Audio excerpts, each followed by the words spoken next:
प्यारे बच्चों, आप सभी का जैन रोजगार क्लासेज में स्वागत है। कैसे हैं आप लोग? उम्मीद करते हैं कि आप लोग अच्छे होंगे। तो जैन रोजगार क्लासेज है क्या, पहले आप लोग ये समझ लीजिए कि ये जैन रोजगार क्लासेज में डिफरेंट कॉम्पिटिटिव एग्जाम्स जैसे SSC CHSL, SSC CGL, CPO, MTS, GD, इसके अलावा बैंकिंग का जब भी वैकेंसी आएगा तो बैंकिंग का भी स्पेशल बैच अनाउंस किया जाएगा। तो अभी फिलहाल जैन रोजगार क्लासेज में हम लोग सीएचएसएल का एक अंगार बैच लेकर के आ रहे हैं। मैं वीके सिन्हा, आपके इंग्लिश टीचर, आप लोगों को इंग्लिश लैंग्वेज संबंधित बारीकियों से रूबरू कराऊंगा। तो ये अंगार बैच है क्या? तो अंगार बैच है कि सीएचएसएल के एग्जामिनेशन के लिए आप लोग में वह अंगार पैदा कर देगा जिससे कि आप लोग अपने सफलता की सीढ़ियों के ऊंचाई तक पहुंचने में सक्षम होंगे। और यदि प्रश्न भी आएगा किसी भी एग्जाम्स में, जैसे कि आपका टारगेट है सीएचएसएल, तो यहीं से आएगा। केवल आप कंसंट्रेशन के साथ इसको पढ़ते रहें, समझते रहें। अगर किसी तरह की कोई दिक्कत हो तो आप लोग मैसेज करें, ठीक है?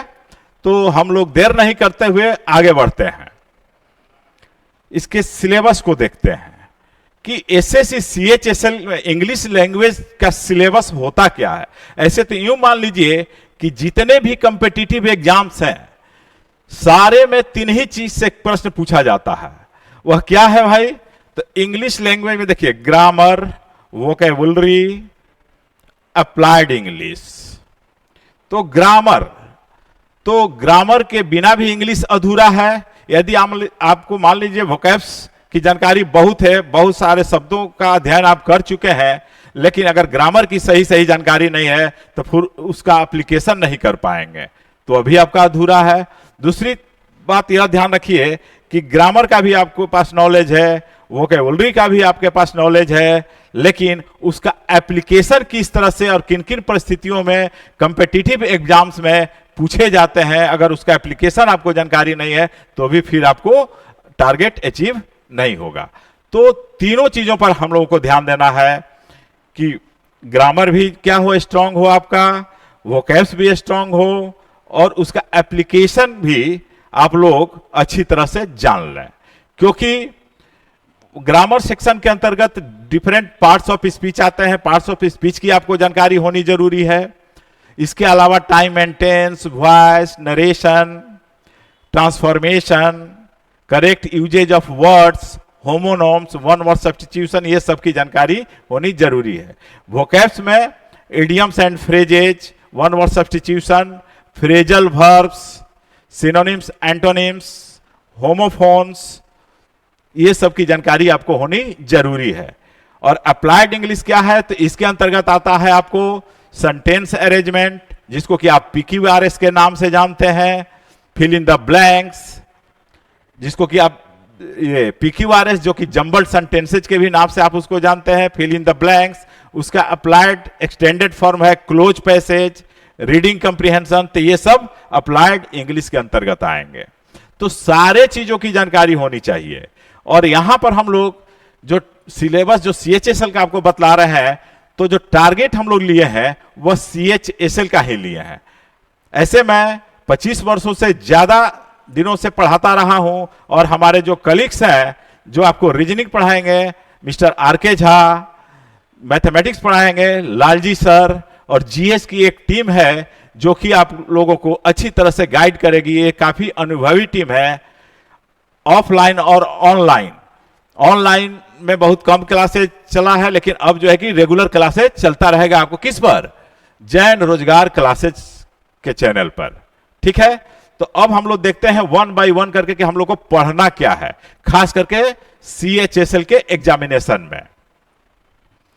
तो सीएचएसएल के एग्जामिनेशन के लिए हम लोग को ग्रामर सेक्शन से क्या पढ़ना है, यह देखिए।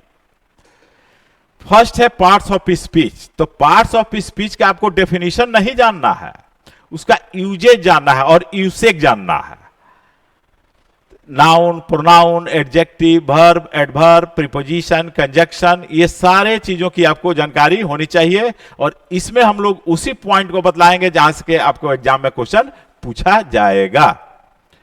इसके अलावा आर्टिकल्स, सिंटैक्स, जिसको कि सब्जेक्ट वर्ब एग्रीमेंट के भी नाम से आप जानते हैं, time and tense, active and passive voice, direct and indirect speech, जिसको कि आप नरेशन के नाम से जानते हैं। तो इन सब चीजों की जानकारी होनी चाहिए और इन सब चीजों की जानकारी आपको यहां दी जाएगी। इसके बाद देखिए वोकैबुलरी। तो वोकैबुलरी से हम लोग क्या होगा, पहला होगा सिनोनिम्स, समानार्थक शब्द,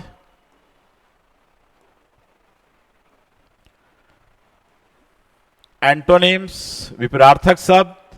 तो यह दो तरह से पूछा जाता है आपके एग्जामिनेशन में। ये ध्यान दीजिएगा कि यह जो दोनों चीज है ये दो तरह से पूछा जाता है। एक एब्सोल्यूट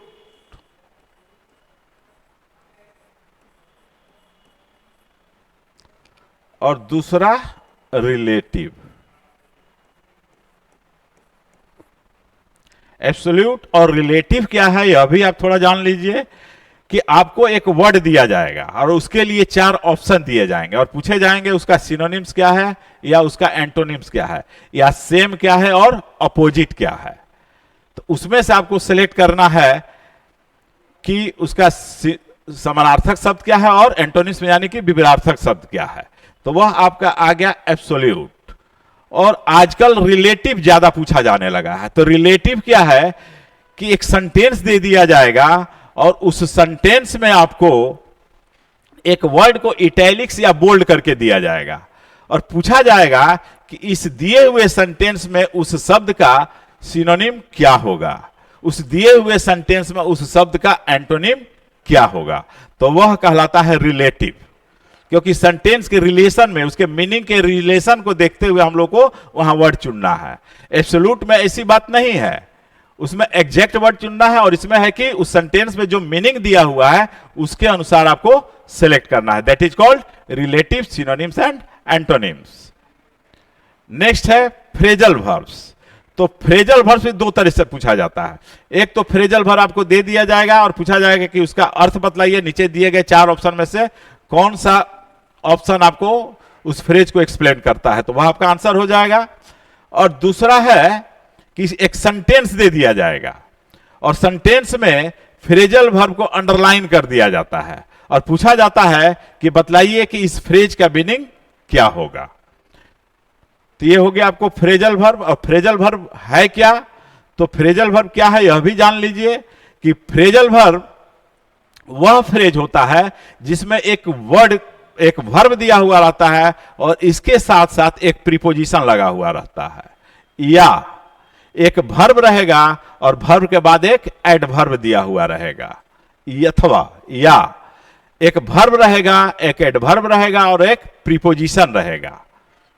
ठीक है, लेकिन वह वर्ब के बेसिक मीनिंग को चेंज कर देगा। उस वर्ड के मीनिंग से वहां उसका कोई लेना देना नहीं रहेगा, उसका एक अलग खास मीनिंग होता है, वही कहलाता है आपका फ्रेजल वर्ब। जैसे कि एग्जाम्पल के तौर पर आपको एक दे रहे हैं ताकि आप समझ लीजिए इस चीज को, कि मान लीजिए कि लुक दिया हुआ है। सपोज कि एक लुक वर्ड है। ठीक है, लुक मतलब क्या होता है, देखना।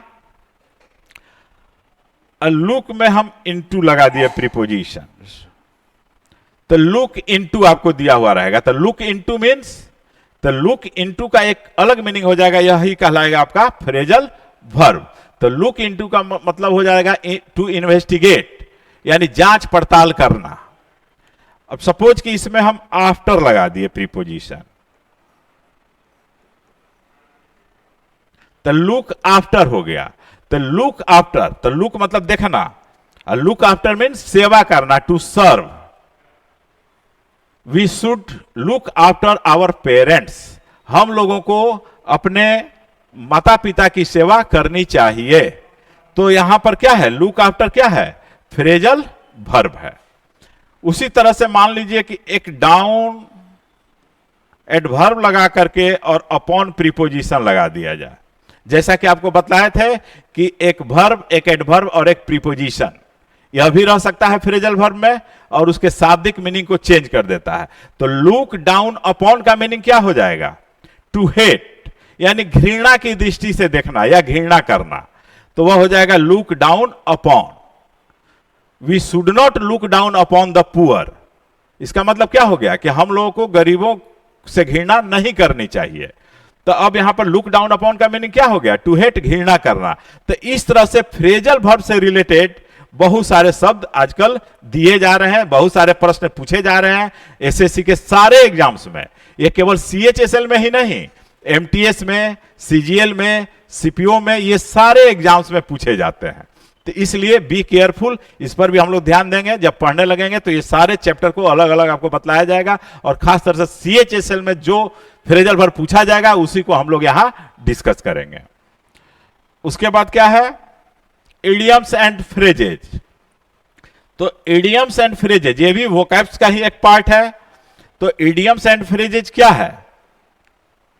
अब जैसे हम कहते हैं कि an apple pie order, an apple pie order. अब पूछा जाए क्या यह फ्रेजल वर्ब है? तो नहीं, यह फ्रेजल वर्ब तो नहीं है, क्योंकि फ्रेजल वर्ब का डेफिनेशन कुछ और होता है, जैसा कि पहले आप लोगों को बतला चुके हैं। लेकिन यह क्या है? एक फ्रेज है और इस फ्रेज का एक खास मीनिंग होगा, क्योंकि यह वर्ड से रिलेटेड नहीं होगा। तो वर्ड से रिलेटेड नहीं होगा, एक खास मीनिंग होगा, इसको हम लोग कहते हैं इडियम्स। अब फ्रेजेज क्या है? कि वह शब्दों का समूह जिसमें एक से अधिक शब्द हो और उसका अपना अर्थ एक निकलता हो लेकिन पूरा अर्थ नहीं निकलता हो, तो उसको हम लोग क्या कहते हैं? फ्रेज कहते हैं। The phrase is a group of words which have some meaning but not complete meaning, that is called phrase. तो ये सारा फ्रेज का ही पार्ट है, चाहे आप फ्रेजल वर्ब कह लीजिए, इडियम्स कह लीजिए, प्रीपोजिशनल फ्रेज कह लीजिए, ये सारा का सारा क्या है? फ्रेजेज का ही एक हिस्सा है। इसीलिए आप किताबों में देखते होंगे कि इडियम्स एंड फ्रेजेज लिखा हुआ टाइटल मिलता है, और हम आपको यहां पढ़ाएंगे भी तो इडियम्स एंड फ्रेजेज टाइटल के अंतर्गत ही इस चीज को बतलाएंगे। तो एन एप्पल पाई ऑर्डर का मीनिंग क्या हो जाता है? ठीक है, यह इडियम है। In an arranged way, in a decorative way, सुसज्जित तरीके से, सुव्यवस्थित तरीके से, तो यह कहलाएगा, क्या कहलाएगा? यह एक इडियम है। इसको डिटेल्स में हम लोग जब चैप्टर वाइज पढ़ेंगे तब उस समय आपको हम डिस्कस करेंगे। अभी हम लोग सिलेबस डिस्कस कर रहे हैं, इसलिए इतना ही समझिए यहां पर। उसके बाद है वन वर्ड सब्स्टिट्यूशन, यानी अनेक शब्दों के बदले एक शब्द। ये भी सारे एग्जाम्स में एसएससी टीयर 1 में 1 से 2 मार्क्स का पूछता है, जबकि टीयर 2 में 2 से 4 मार्क्स का पूछता है। तो वन वर्ड सब्स्टिट्यूशन, अनेक शब्दों के बदले एक शब्द, यह आपको प्रेसी राइटिंग में भी बहुत काम आता है, डिस्क्रिप्टिव राइटिंग जहां होगा। एनीवे, इसको भी हम लोग डिस्कस करेंगे। स्पेलिंग मिस्टेक्स, और स्पेलिंग मिस्टेक्स भी भिन्न भिन्न तरीके से पूछा जाता है एग्जाम में। एक तो है कि 4 वर्ड दे दिया जाएगा, उसमें पूछा जाएगा किसका स्पेलिंग गलत है, और जिसका स्पेलिंग गलत होगा वही आपका आंसर होगा। दूसरा है कि एक ही वर्ड को 4 तरीके से लिख दिया जाएगा, जिसमें एक का स्पेलिंग सही होगा और आपको चुनना होता है कि सही स्पेलिंग कौन सा है। तीसरा तरीका है, एक सेंटेंस दे दिया जाएगा, उसमें 4 शब्दों को बोल्ड या इटैलिक्स कर दिया जाता है और उसमें पूछा जाएगा कि बतलाइए कि किस शब्द का स्पेलिंग गलत है या इनएप्रोप्रिएट यूज है। ये दोनों तरीका से spelling mistake plus inappropriate use of word से रिलेटेड भी वहां रहता है। उसको भी हम लोग डिस्कस करेंगे जब चैप्टर शुरू करेंगे, तो ठीक है। तो ये सब चीज आपका किससे हो गया? वोकैब सेक्शन से हो गया। अब हम लोग आगे बढ़ते हैं और देखते हैं कि इसके बाद क्या है। अब देखिए अप्लाइड इंग्लिश, तो अभी जो चीज आप ग्रामर, वर्ड्स, जब जब सबकी जानकारी हो गई तो उसका एप्लीकेशन भी आपका जानना जरूरी है। तो अब कॉमन एरर के रूप में पूछता है। तो कॉमन एरर का मतलब क्या हुआ कि एक सेंटेंस दिया हुआ रहेगा, उसमें आप जैसे हम एक सेंटेंस यहां पर लिख देते हैं, देख लीजिए, छोटा सा सेंटेंस लिखेंगे, she has been a good singer and a dancer of this town for more than a decade. Suppose कि यही एक सेंटेंस है, मान लीजिए। अब देखिए, अब एग्जामिनेशन में भिन्न भिन्न तरीका से यह एरर का प्रश्न पूछा जाता है। एक तो है कि आपको अब ए पार्ट में लिख दिया जाएगा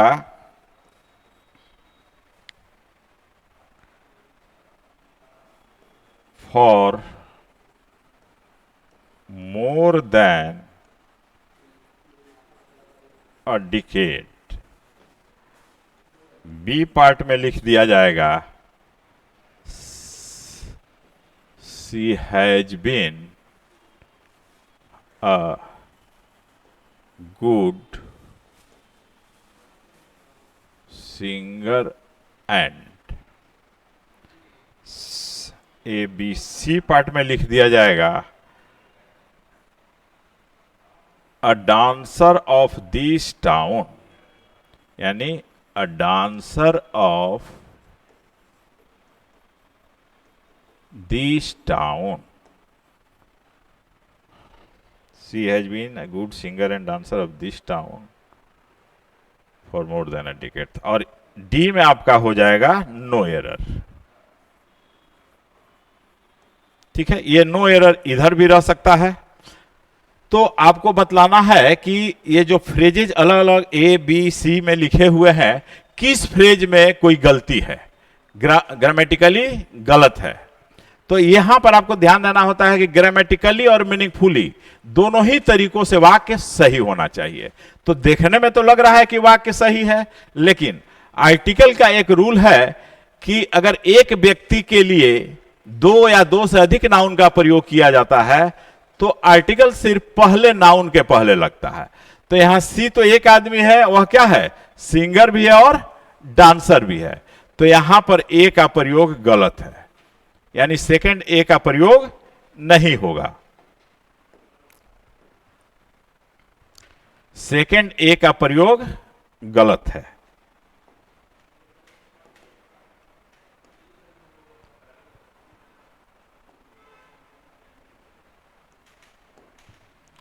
तो यहां पर ए का प्रयोग आपका क्या है, गलत है। तो देखिए अब किस पार्ट में है यह ए डांसर, तो यानी आपका आंसर क्या हो जाएगा, सी हो जाएगा। और यही पूछे जाने का दूसरा तरीका हो जाता है इस तरह से स्लैश करके। मान लीजिए कि यहां स्लैश दे दिया गया, यहां स्लैश दे दिया गया, फिर यहां स्लैश दे दिया गया और यहां नो एरर हो गया। तो अब यहां क्या हो गया आपका ऑप्शन, ध्यान दीजिएगा, यहां ए हो गया, यहां बी हो गया, यहां सी हो गया। तो यहां तो आपका आंसर सी था, लेकिन अब इस तरह से अगर प्रश्न पूछा जा रहा हो या पूछा गया हो तो आपका आंसर क्या हो जाएगा, बी हो जाएगा। तो चीज वही है, लेकिन पूछे जाने का तरीका अलग अलग होता है। ठीक है, तो आजकल ऐसे भी पूछा जाता है और इस तरह से भी पूछा जाता है। तो बी केयरफुल कि आपका क्वेश्चन किस तरह से पूछा जा रहा है, लेकिन चीज वही है। ठीक है, तो यहां पर आंसर इसमें सी होगा और इसमें बी हो जाएगा, जबकि सेम क्वेश्चन है। तो यह तो रहा कॉमन एरर का प्रश्न। अब देखिए कि इंप्रूवमेंट ऑफ फ्रेजेज क्या है।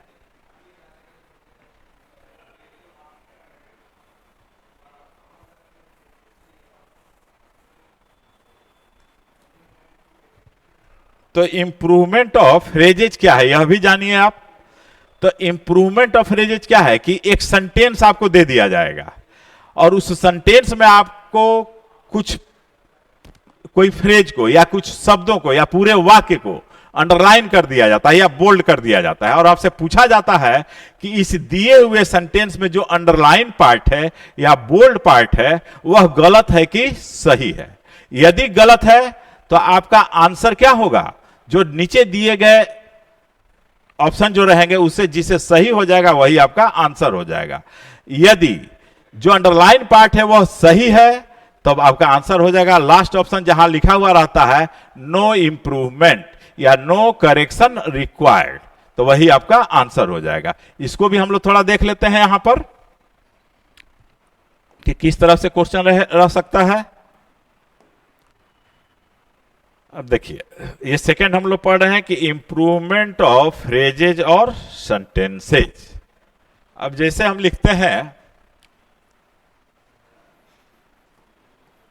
6 months have passed since I joined this institute। मान लीजिए कि यही आपका सेंटेंस है और इसमें आपको अंडरलाइन कर दिया गया इस पार्ट को, 6 months have passed। यानी इस पूरे सेंटेंस में अगर गलती होगी तो ये इसी फ्रेज में होगी, यानी 6 months have passed में ही कोई ना कोई गलती होगी। अगर गलती नहीं है तो आपका आंसर क्या हो जाएगा, अंतिम ऑप्शन। अब आपको हम ऑप्शन दे रहे हैं, जरा सा ध्यान दीजिएगा।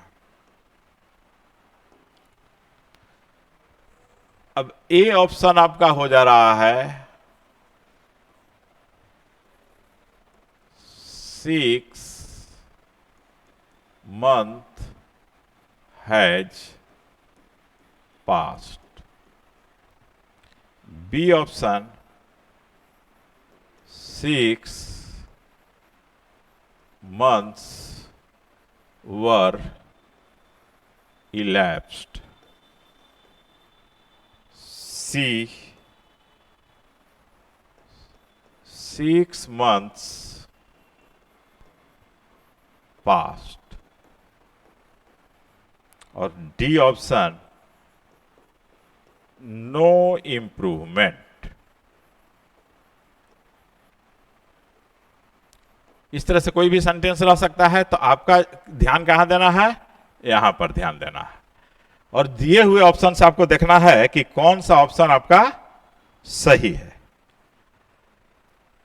तो बतलाइए कि यहां पर क्या होना चाहिए। 6 months have passed since I joined this institute। तो देखिए यहां पर ध्यान देना है कि यहां since का प्रयोग हुआ है और since क्या कर रहा है, दो क्लाउज को जोड़ रहा है, यानी कि कंजक्शन का काम कर रहा है। दो क्लाउज को जोड़ने का काम कौन करता है, कंजक्शन करता है। सिंस, ध्यान रखिएगा कि सिंस प्रीपोजिशन भी है, कंजक्शन भी है और एडवर्ब के भी रूप में यूज होता है। तो आपको जानना है कि जहां पर यूज हुआ है वह किस रूप में यूज हुआ है। तो यहां पर यूज हुआ किस रूप में, कंजक्शन के रूप में। तो यदि आप रूल जानते होंगे तो आपको स्पष्ट होगा कि यहां पर आंसर क्या हो जाएगा, नो इंप्रूवमेंट होगा।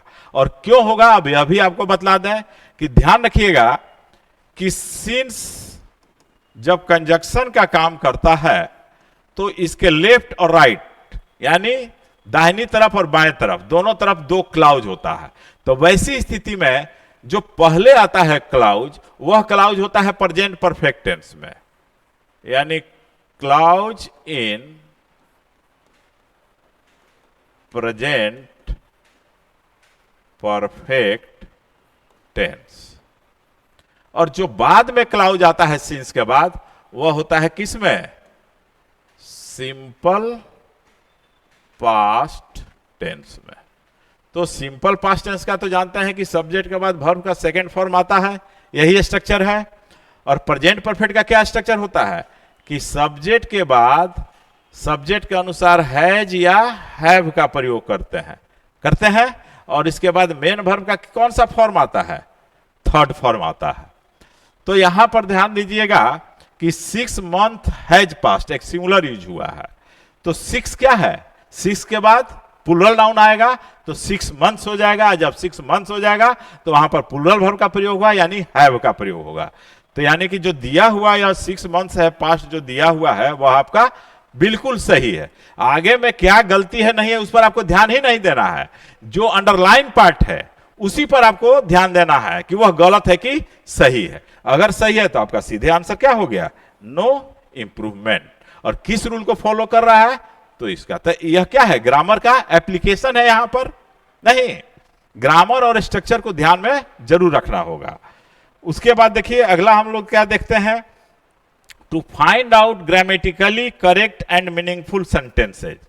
अब एक ही सेंटेंस को भिन्न भिन्न तरीके से लिख के दे दिया जाएगा और पूछा जाएगा कि बताइए कि उनमें से कौन सा सेंटेंस ग्रामेटिकली और मीनिंगफुली बिल्कुल सही है।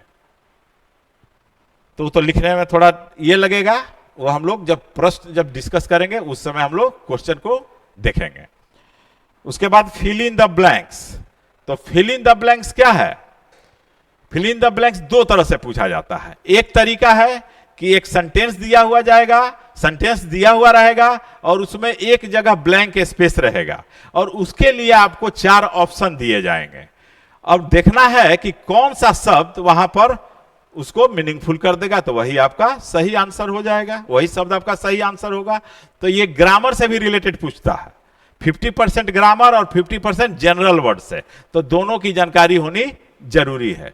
दूसरा तरीका यह है कि एक ही सेंटेंस रहेगा लेकिन उसमें 2 जगह ब्लैंक स्पेस रहेगा और उसके लिए 4 पेयर ऑफ वर्ड्स दिए जाएंगे, यानी एक ऑप्शन में 2-2 वर्ड दिए जाएंगे और देखना है कि कौन सा दोनों वर्ड उस सेंटेंस को मीनिंगफुल कर देता है। तो वह एक इस तरह से पूछा जाता है। और तीसरा तरीका क्या है यह भी जान लीजिए कि 2 सेंटेंस दिया हुआ रहेगा और दोनों में एक ब्लैंक स्पेस रहेगा। ए और बी 2 सेंटेंस दिया हुआ रहेगा और दोनों में एक ब्लैंक स्पेस रहेगा और उसके लिए 4 ऑप्शन यानी 4 शब्द मिलेंगे और वह कौन सा शब्द होगा जो दोनों सेंटेंस को मीनिंगफुल कर देगा। एक ही शब्द जो दोनों सेंटेंस में हम लोग उसको फिलअप करेंगे, वही वर्ड दोनों सेंटेंस को मीनिंगफुल कर देगा। तो वह होता क्या है कि डिफरेंट पार्ट्स ऑफ स्पीच के रूप में दिया जाता है। किस रूप में दिया जाता है? डिफरेंट पार्ट्स ऑफ स्पीच के रूप में सेंटेंस में। जैसे सपोज कि हम कहते हैं आंसर, तो आंसर क्या है? एक नाउन भी है और वर्ब के भी रूप में प्रयोग होता है। तो आंसर का मतलब वर्ब के रूप में क्या होता है? उत्तर देना। और जब नाउन के रूप में होगा तो सिर्फ उसका क्या होगा? उत्तर होगा, जवाब होगा। तो एक जगह नाउन के रूप में पूछा जाएगा तो एक जगह वर्ब के रूप में पूछा जाएगा। इस तरह के प्रश्नों को हम लोग डिस्कस करेंगे आगे में। तो इस तरह से यह फिल इन द ब्लैंक्स हो गया। तो इस तरह के क्वेश्चन पूछे जाएंगे, चाहे वह आपका टीयर 1 हो या टीयर 2 हो, दोनों में इसे क्वेश्चन रहेंगे। केवल नंबर ऑफ क्वेश्चंस कम और बेसी होता है, ठीक है ना?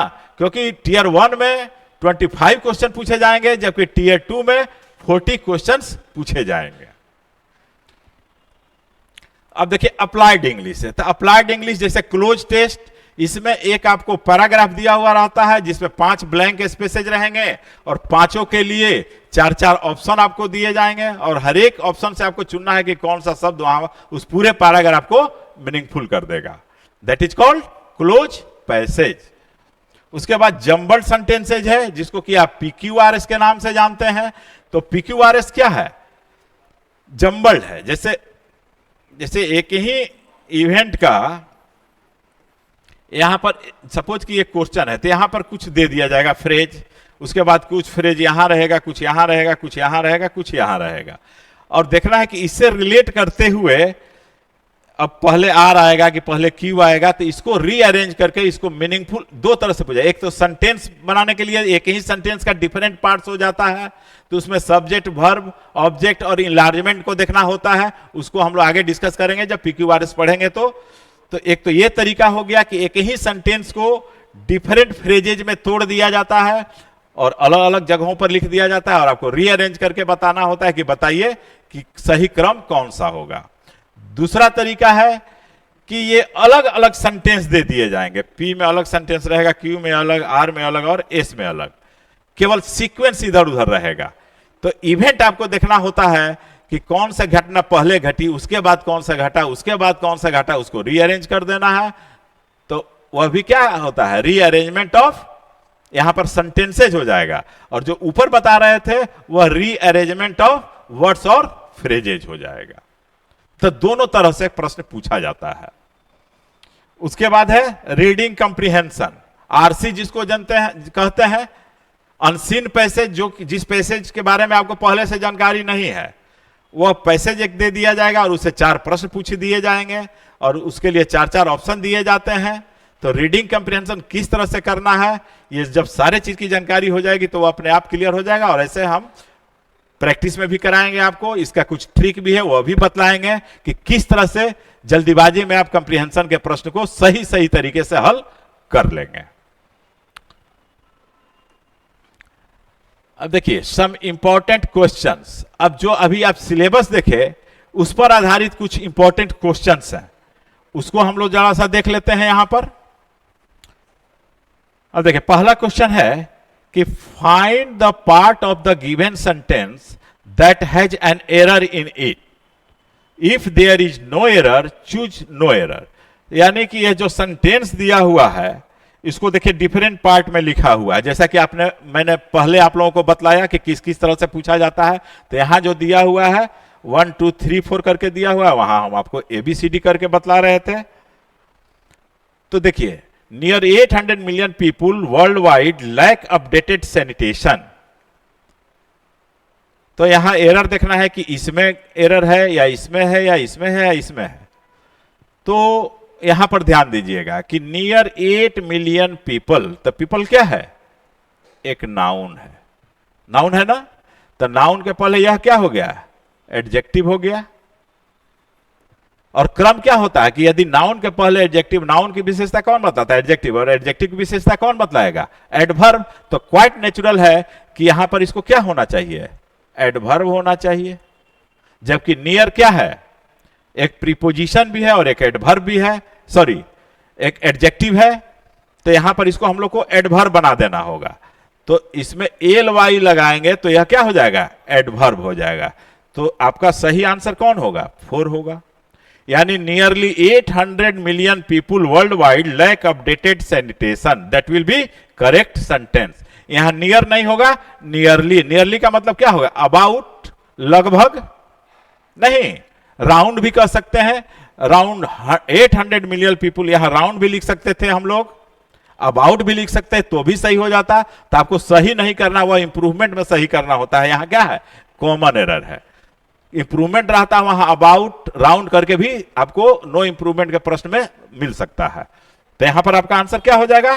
4 हो जाएगा, क्योंकि यह एडवर्ब बन जाएगा। यहां पर ly लगा देंगे तो यह क्या हो जाएगा? एक एडवर्ब हो जाएगा। ठीक है, नेक्स्ट क्वेश्चन देखते हैं क्या है। हाँ देखिए आपका आ गया phrase improvement. Improve the underline part of the sentence, choose no improvement as an answer if the sentence is grammatically correct. यदि ग्रामेटिकली यह सेंटेंस सही है तो ये जो रेड से लिखा हुआ है आपको, जिसको कि अंडरलाइन किया हुआ है, वो आपको बतलाना है कि दिए हुए सेंटेंस में सही है अथवा गलत है। अगर सही है तो आपका आंसर क्या हो जाएगा? No improvement. जहां की 2 में दिया हुआ है, जनरली यह 4 में रहता था पहले।